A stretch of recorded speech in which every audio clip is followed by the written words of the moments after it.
Quand Jésus est venu sur terre, le peuple juif se croyait le seul peuple objet de l'amour et de la faveur divine. Cette exclusivité était basée sur une mauvaise compréhension des révélations divines. Le prophète Ésaïe avait déjà dit de son temps « Moi, l'Éternel, je t'ai appelé pour le salut, je te prendrai par la main, je te garderai et je t'établirai pour traiter alliance avec le peuple, pour être la lumière des nations. » Les Juifs se croyaient les seuls dignes de la faveur de Dieu. Ils n'avaient pas compris que, pour être la lumière des nations, il fallait partager leur message de salut avec le monde. Il fallait faire des disciples et les accepter au sein de leur nation. Il est certain que Dieu avait choisi le peuple d'Israël. Mais moi, Israël, mon serviteur, Jacob, que j'ai choisi, race d'Abraham que j'ai aimé, toi que j'ai pris aux extrémités de la terre et que j'ai appelé d'une contrée lointaine, à qui j'ai dit, tu es mon serviteur, je t'ai choisi et ne te rejette point. Ne crains rien, car je suis avec toi.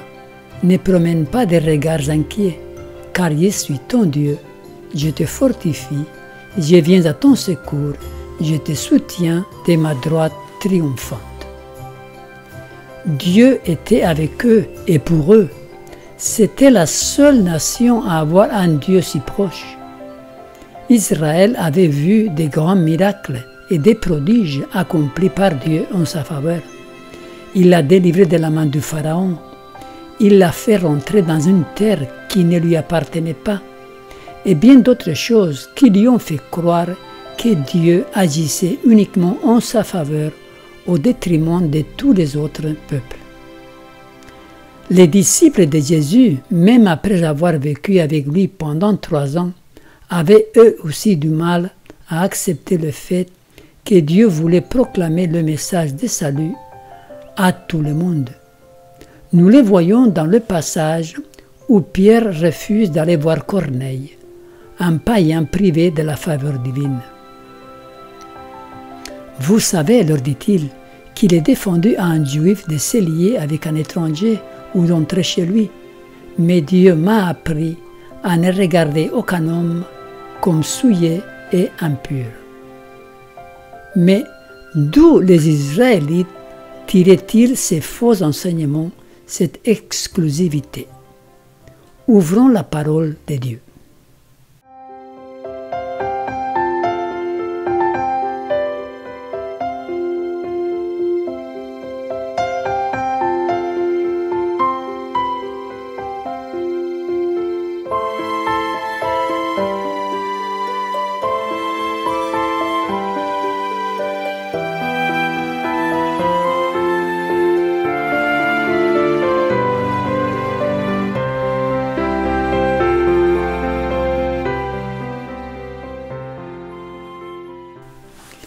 Le salut vient d'Israël. La Bible est remplie d'images, de métaphores, d'allégories, de symboles et de typologies. Dans les prophéties, le langage est très imagé, et chaque image veut dire quelque chose de précis qu'il ne faut pas prendre à la lettre. Sur le plan typologique, Israël représente le peuple de Dieu. Dieu va former à partir de Jacob, dont le nom sera changé en Israël, une nation. Ce peuple choisi va être son peuple jusqu'à la fin du monde. Cette image d'Israël reste liée à une signification précise, mais, et c'est là le piège à éviter, tous ceux qui sont nés d'Israël ne sont pas des Israélites. L'apôtre Paul l'a bien compris lorsqu'il a dit « Ce n'est point à dire que la parole de Dieu soit restée sans effet, car tous ceux qui descendent d'Israël ne sont pas Israël. Et pour être la postérité d'Abraham, ils ne sont pas tous ses enfants, mais il est dit « En Isaac sera nommé pour toi une postérité ». C'est-à-dire que ce ne sont pas les enfants de la chair qui sont enfants de Dieu, mais que ce sont les enfants de la promesse qui sont regardés comme la postérité. Faire partie d'Israël est un privilège qui a un prix à payer. C'est d'être saint, c'est-à-dire mis à part pour un saint usage. Tous ceux qui descendent d'Israël ne sont pas Israël. L'image d'Israël a une signification bien précise. C'est là que je voudrais parler plus précisément de l'imagerie et de la typologie biblique. Dans les Saintes Écritures, nous trouvons des typologies fascinantes. On retrouve un type et un antitype. Comprendre ce concept est essentiel pour interpréter correctement les Écritures, surtout les prophéties. Concernant le sujet qui nous occupe, voici un exemple dans Ésaïe 11, verset 12. Il élèvera une bannière pour les nations. Il rassemblera les exilés d'Israël et il recueillera les dispersés de Juda des 4 extrémités de la terre. Ici, Israël et Juda représentent le peuple de Dieu de tous les âges, les sauvés. Dieu révèle par Ésaïe comment, à la fin, il va rassembler tous les élus des 4 coins du monde lors du retour de Jésus. Ceux qui ne comprennent pas la typologie biblique lisent textuellement ces passages et pensent que cette prophétie est déjà accomplie puisque Dieu a rassemblé des 4 coins de la terre les Juifs et les a ramenés en Palestine lors de la création de l'État moderne d'Israël en 1948. Ces mêmes personnes croient que bientôt le 3e temple annoncé par le prophète Ézéchiel sera bâti, alors le Messie viendra. Cependant, le temple annoncé par Ézéchiel dans les chapitres 40 à 47 de son livre font référence au temple de la Nouvelle Jérusalem, la cité céleste, et non pas celui de la Palestine. C'est encore une autre image typologique. Toutes ces fausses prédictions sont basées sur une mauvaise interprétation de la typologie et de l'imagerie biblique. Les ignorer conduit forcément à de fausses doctrines. Les nations, les systèmes, les entités sont personnifiés et incarnent quelque chose de précis. En plus de l'imagerie qui est déjà bien complexe, la Bible utilise beaucoup d'expressions qui ne doivent pas être comprises littéralement. Par exemple, Jude 1, verset 7 nous dit que Sodome et Gomorrhe et les villes voisines qui se livrèrent comme eux à l'impudicité et à des vices contre nature sont donnés en exemple subissant la peine d'un feu éternel. L'expression « feu éternel » est une image utilisée dans plusieurs passages. Dans ce texte de Jude, il est évident que le sens n'est pas littéral, puisque Sodome et Gomorrhe ne brûlent plus aujourd'hui. Le feu n'est pas éternel, ce sont ses conséquences qui le sont. Et nous vous invitons à regarder notre vidéo qui porte ce titre, « Le feu éternel ». L'histoire d'Israël, depuis l'élection d'Abraham jusqu'à la sortie du pays d'Égypte, est un type de l'histoire du peuple de Dieu dans tous les âges. Voyons les types et antitypes de cette expérience. Abraham, il est l'antitype de notre Père spirituel. Israël, l'antitype du peuple de Dieu, chacun de nous, les chrétiens. L'Égypte est l'antitype du monde, du péché. Le séjour en Égypte, c'est un antitype de notre vie terrestre sur cette terre, dans ce monde des péchés. La délivrance de l'Égypte nous fait penser à la délivrance du péché. La traversée de la mer Rouge, c'est un antitype du baptême. La manne, la nourriture spirituelle, la parole de Dieu. Les épreuves du désert pendant 40 ans, c'est les épreuves du pèlerinage chrétien dans ce monde. La traversée du Jourdain, c'est le baptême du Saint-Esprit. Jéricho est l'antitype de la Babylone de l'Apocalypse. Les 7 trompettes autour de la ville de Jéricho font aussi penser aux 7 trompettes de l'Apocalypse qui font tomber Babylone. La chute de Jéricho est un type de la chute de Babylone.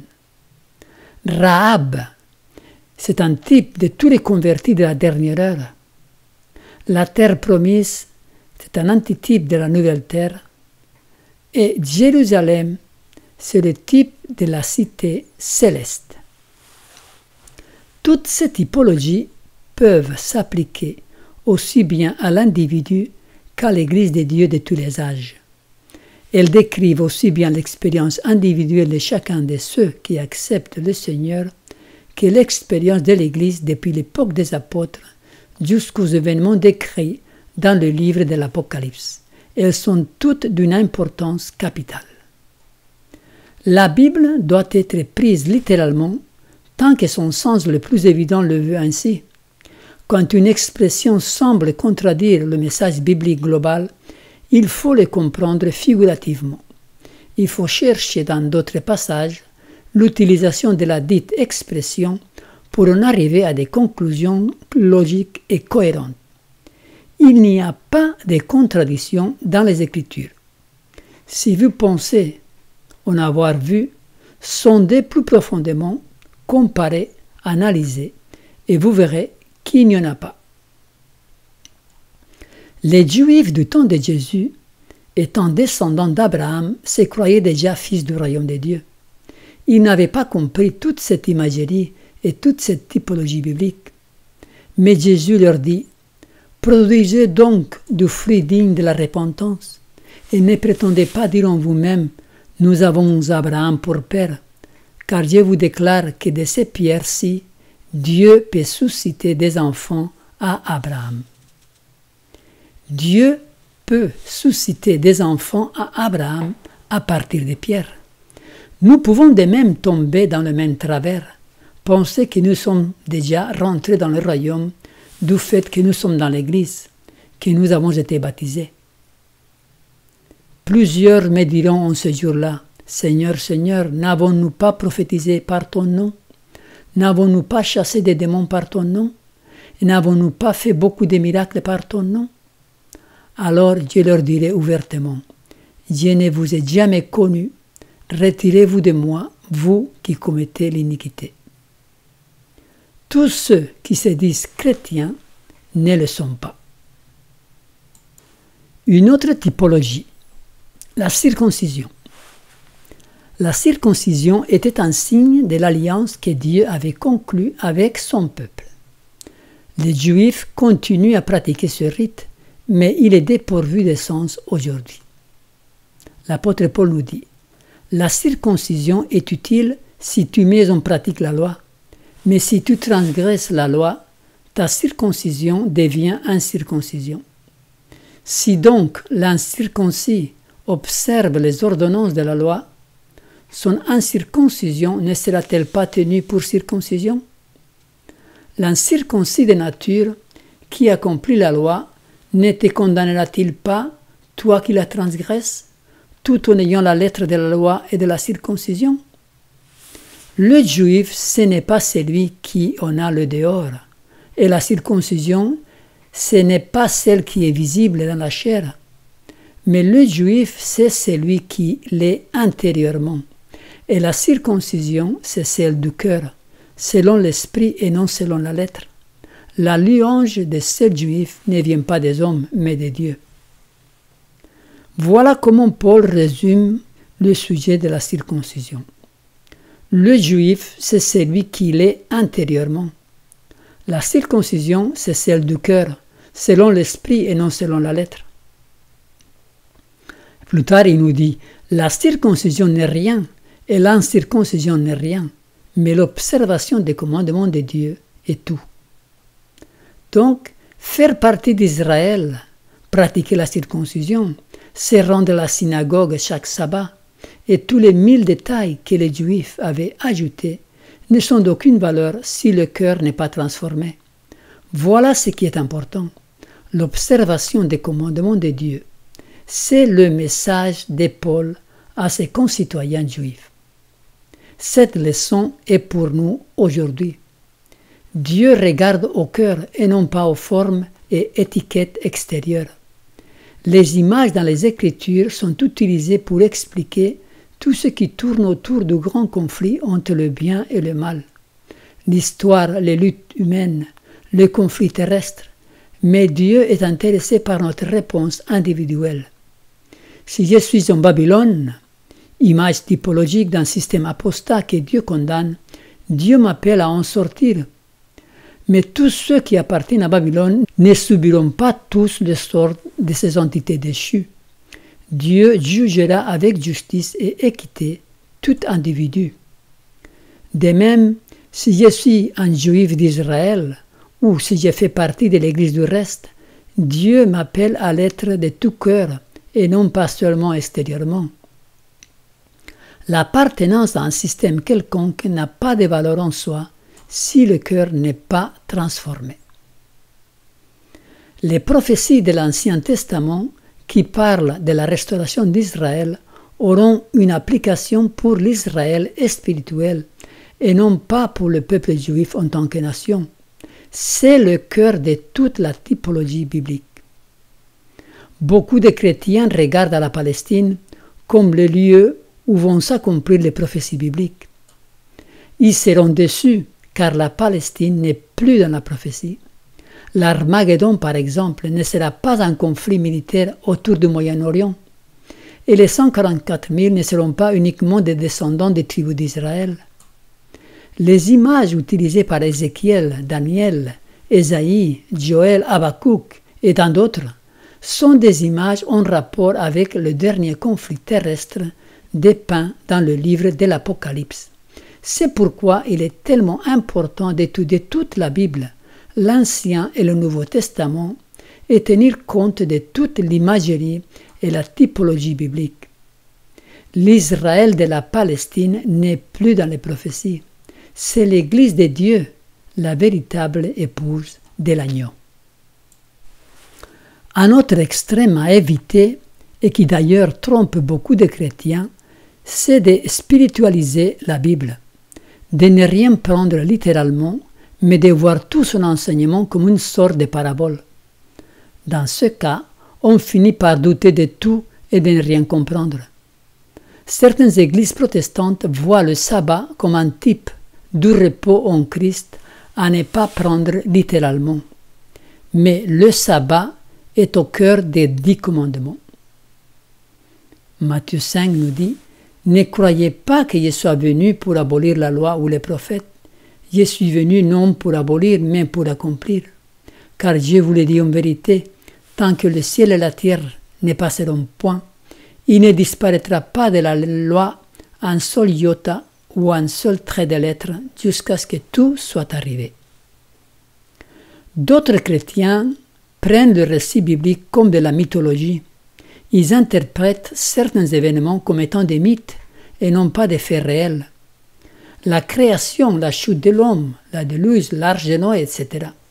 Cependant, tous ces événements furent bien réels. La chute de l'homme, le déluge, Babel, Moïse, etc. Il ne faut pas oublier que Dieu est tout-puissant. Il peut faire des choses invraisemblables, des miracles qui ne trouvent aucune explication rationnelle ou scientifique. Pensez par exemple à l'expérience de Jonas. Beaucoup pensent que c'est un mythe. Il est vrai que du point de vue humain, une telle histoire ne peut pas être réelle. Comment un homme peut-il vivre dans le ventre d'un poisson sous la mer pendant 3 jours? Mais, Marc nous dit, « Cela est impossible aux hommes, mais non à Dieu, car tout est possible à Dieu. » C'est là que la foi entre en jeu. Quand nous sommes confrontés à des passages qui nous déroutent, il nous faut avoir l'œil de la foi, car rien n'est impossible à Dieu. En résumé, dans sa parole, Dieu nous parle avec beaucoup d'images que nous devons étudier tenant compte de tout l'enseignement biblique, Ancien et Nouveau Testament. Les images employées sont rattachées à un sens bien précis. Nous devons les interpréter par la Bible elle-même. Beaucoup d'expressions bibliques sont imagées et ne sont donc pas à prendre littéralement. La Bible doit être comprise littéralement quand son sens le plus évident le veut ainsi. Autrement, il faut comprendre les expressions à l'aide d'autres passages similaires. Il n'y a pas de contradiction dans les Écritures. La compréhension de la typologie biblique donne un nouveau sens à l'interprétation des Écritures. Pour conclure, disons que, effectivement, le salut vient d'Israël. Mais qui est Israël? Israël, ce sont tous ceux qui s'approprient du salut offert par Dieu en Jésus, qui sont saints, mis à part. Et c'est là, c'est Dieu qui en juge. Il connaît le cœur de chacun.